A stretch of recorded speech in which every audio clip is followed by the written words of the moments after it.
NDH की हल्दी मिर्ची धनिया करे कमाल। ये रंग दे, ये खुशबू दे, ये तीखा, ये कम पड़े। क्या निराला NDH मसाला।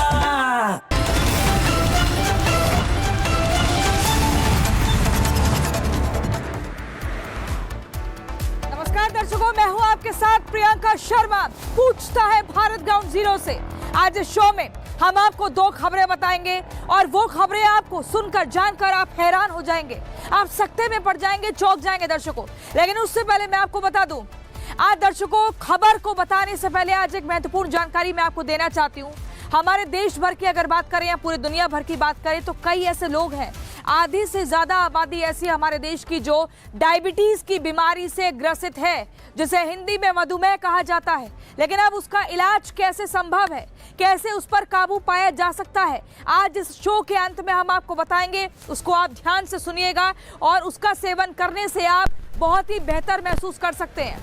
दर्शकों, अब हम सीधा आगे बढ़ेंगे और हमारे साथ इस शो में मेरे सहयोगी लखनऊ से आदर्श सिंह भी जुड़ेंगे और वो आपको महत्वपूर्ण जानकारी देंगे। लेकिन सबसे पहले मैं आपको बता दूं दर्शकों, खांसी की दवा को नशे का डोज बनाकर तस्करी करने वाले, क्या उनका कनेक्शन, इन तस्करों का कनेक्शन, इन आरोपियों का कनेक्शन समाजवादी पार्टी से है? ये एक बड़ा सवाल खड़ा होता है, क्योंकि आज 2 तस्वीर सामने आई है।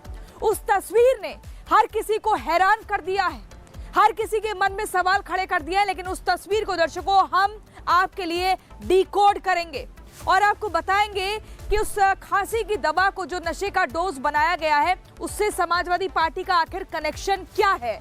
क्यों बार बार ये कहा जा रहा है कि सपा इस मामले में इन्वॉल्व है। दर्शकों, दूसरी बड़ी खबर मैं आपको बता दूं, बांग्लादेश आपने देखा पिछले 20 घंटे से लगातार सुलग रहा है, जल उठा है। बहुत कुछ ऐसा है जो एकदम तहस नहस हो चुका है और इस हमले के पीछे ISI कनेक्शन निकलकर सामने आया है। यानी कि क्या बांग्लादेश में पाकिस्तान ने यह हमला करवाया है? जानकारी तो ये मिली है कि ये जो हमला है, ये जिस तरीके से बांग्लादेश को सुलगाने का काम किया गया है, ये भारत के खिलाफ एक बड़ी ISI की साजिश है। तो आखिर इसके पीछे वजह क्या है और इससे भारत पर क्या प्रभाव पड़ेगा? दर्शकों, खबर विस्तार से हम बताएंगे, लेकिन ये जरूरी है जानना कि आखिर जो खांसी की दवा है वो नशे का डोज कैसे बनी और समाजवादी पार्टी का उसमें कैसे नाम आ रहा है। इस खबर को विस्तार से बताएंगे आदर्श सिंह लखनऊ से। आदर्श, ओवर टू यू। कब सूरत से नशे का कारोबार करने वाले दवा माफियाओं पर योगी सरकार का जबरदस्त हंटर चल रहा है। चुन चुन कर दवा माफियाओं पर शिकंजा कसा जा रहा है। लेकिन आज एक तस्वीर ने यूपी का सियासी पारा बढ़ा दिया है। तस्वीर बीजेपी ने जारी की है और दावा किया है कि दवा माफिया आलोक सिंह का समाजवादी पार्टी के अध्यक्ष अखिलेश यादव से कनेक्शन है। रिपोर्ट देखिए।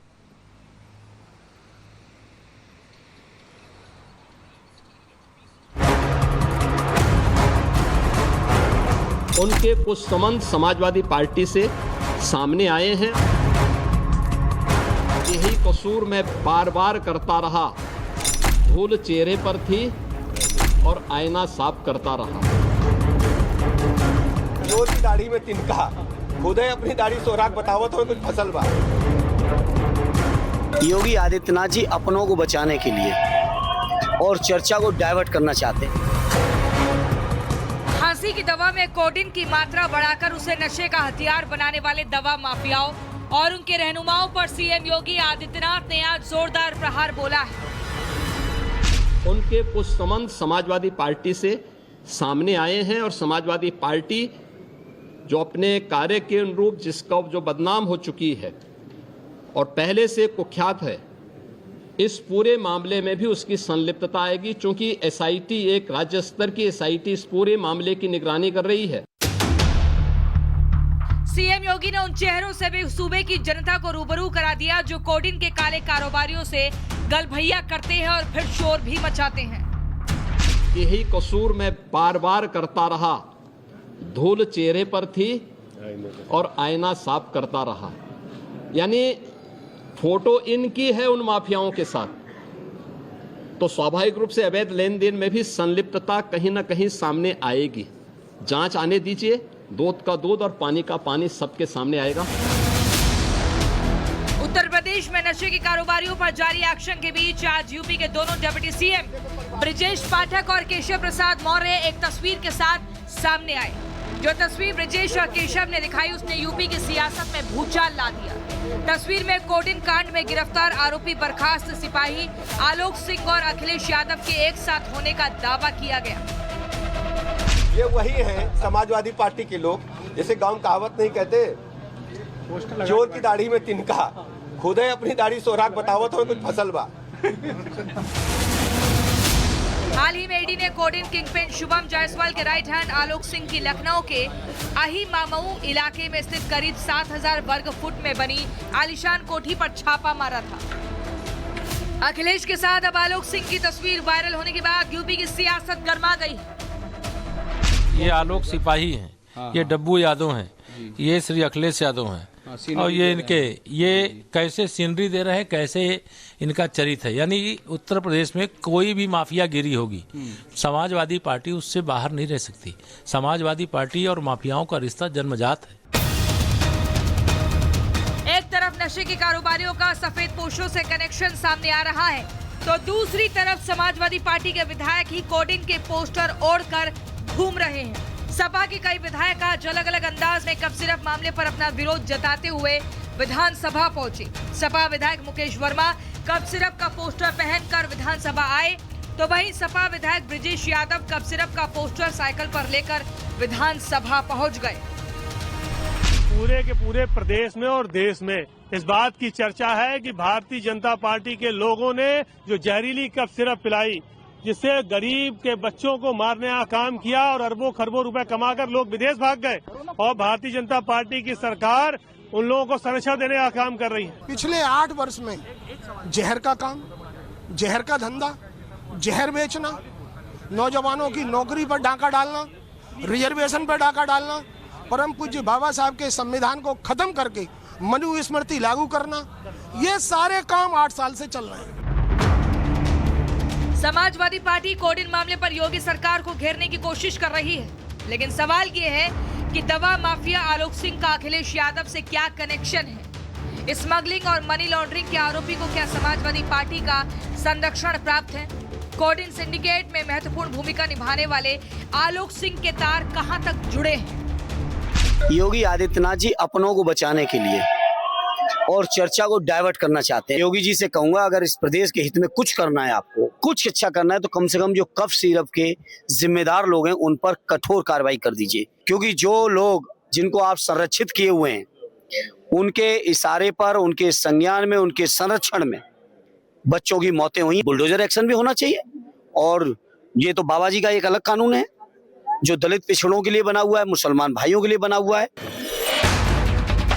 कोडिन युक्त दवा की तस्करी मामले में अब तक 128 फर्मों पर एफआईआर और 32 से ज्यादा दवा माफियाओं की गिरफ्तारियां हो चुकी हैं। लेकिन सीएम योगी ने आज कोडिन कांड में समाजवादी पार्टी की संलिप्तता का आरोप लगाते हुए जो हमला बोला, उसका जवाब अखिलेश यादव ने सोशल मीडिया पर दिया। अखिलेश ने शेर लिखा, जब खुद फंस जाओ तो दूसरे पर इल्जाम लगाओ, ये खेल हुआ पुराना, हुक्मरान कोई नई बात बताओ। Bureau report, Republic Bharat. दर्शकों, आज की दूसरी बड़ी खबर मैं आपको बता दूं, हिंदुओं के खिलाफ साजिश, बांग्लादेश में आईएसआई की माचिस। जी हां, पिछले 20 घंटों की अगर हम बात करें तो बांग्लादेश पूरी तरह से जल गया है। कट्टरपंथियों ने बांग्लादेश के हर महत्वपूर्ण संस्थान को जला दिया है और जलाकर राख कर दिया है। ऐसे में बार बार भारत में भी अगर पूर्वोत्तर राज्यों की बात करें तो सुरक्षा को सख्त कर दिया गया है, बॉर्डर पर सुरक्षा है, और ऐसे में भारत में ये एडवाइजरी जारी की गई है कि बांग्लादेश की यात्रा करने से बचा जाए, क्योंकि जो बांग्लादेश में आग लगी है उसकी तपिश भारत में भी महसूस की जा रही है। लेकिन दर्शकों, मैं आपको बता दूं कि सब कुछ कौन है, इसके पीछे कौन है। आईएसआई की बात की जा रही है। सवाल खड़ा ये होता है कि आखिर बांग्लादेश को क्यों सुलगाया गया, बांग्लादेश को क्यों जलाया गया, आखिर कौन है इसके पीछे। और अगर आईएसआई का नाम सामने आ रहा है तो क्या ये एक भड़काने वाली साजिश है, चिंगारी है, और क्या पाकिस्तान ने यूनुस के साथ मिलकर भारत के खिलाफ एक बड़ी साजिश की शुरुआत की है? आप देखिए रिपोर्ट।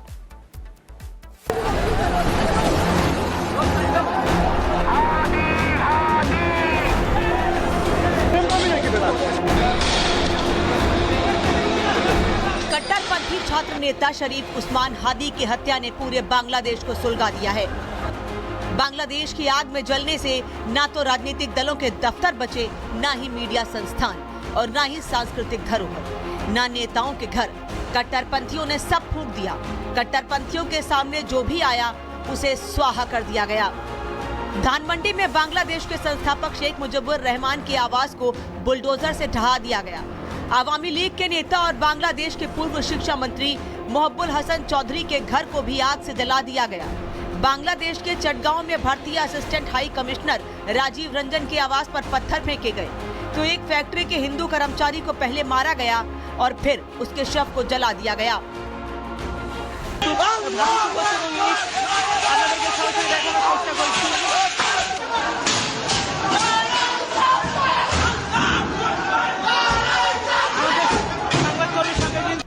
सवाल ये है कि इस उन्माद के पीछे कौन है? बांग्लादेश को कौन जलवा रहा है? क्या ये पाकिस्तान की खुफिया एजेंसी ISI की साजिश है या फिर हिंदुओं से नफरत की आग में जल रहे मोहम्मद यूनुस ने चिंगारी भड़काई है?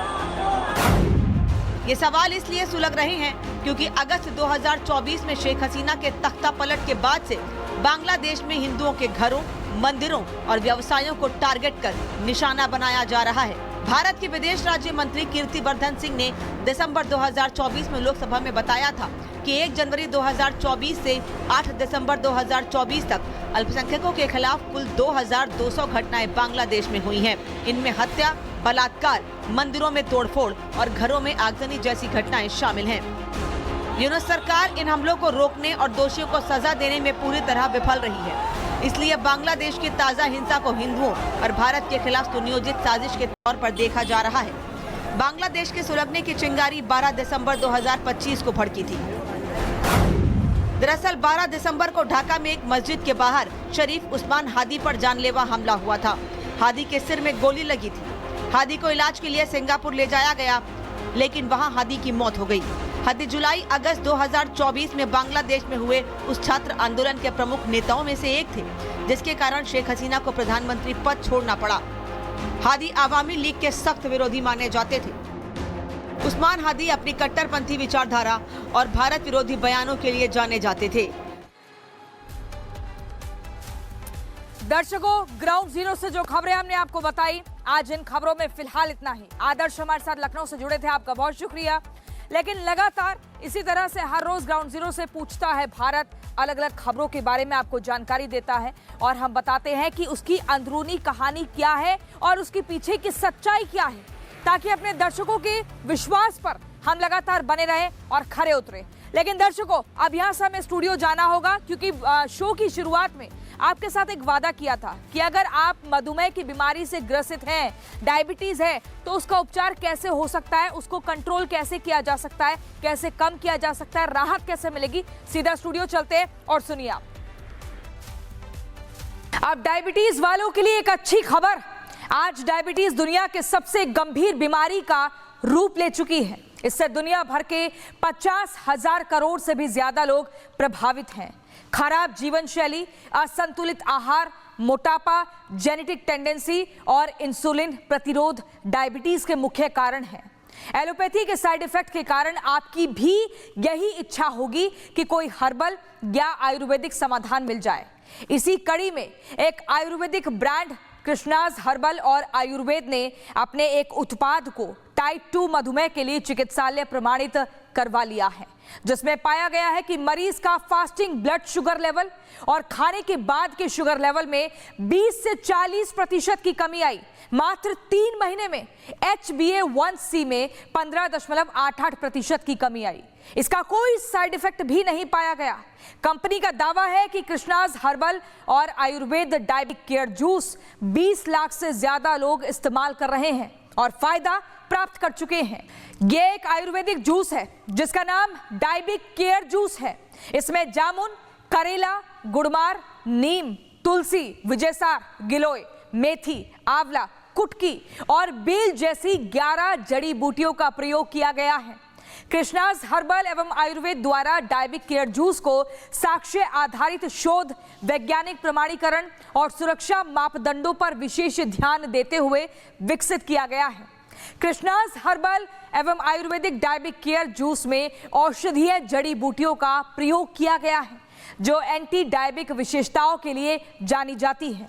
ये जड़ी बूटियां ब्लड शुगर लेवल को कम करने के साथ साथ इंसुलिन संवेदनशीलता में सुधार लाती हैं। कृष्णाज हर्बल एवं आयुर्वेद के संस्थापक श्री श्रवण डागा के मुताबिक कृष्णाज हर्बल एवं आयुर्वेदिक डायबिक केयर जूस पारंपरिक आयुर्वेदिक ज्ञान और आधुनिक वैज्ञानिक अनुसंधान का संतुलित समन्वय है। यह डायबिटीज को कंट्रोल करने के लिए एक सुरक्षित, प्रभावी और प्राकृतिक विकल्प है। कृष्णाज डायबिक केयर जूस एक क्लिनिकली टेस्टेड, सुरक्षित और प्रभावी हर्बल फॉर्मुलेशन प्रदान करता है। यह डायबिटीज का उपचार करने के साथ साथ पैनक्रियाटिक कोशिकाओं की रक्षा भी करता है।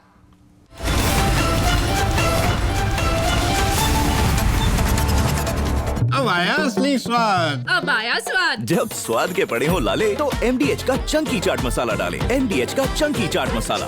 MDH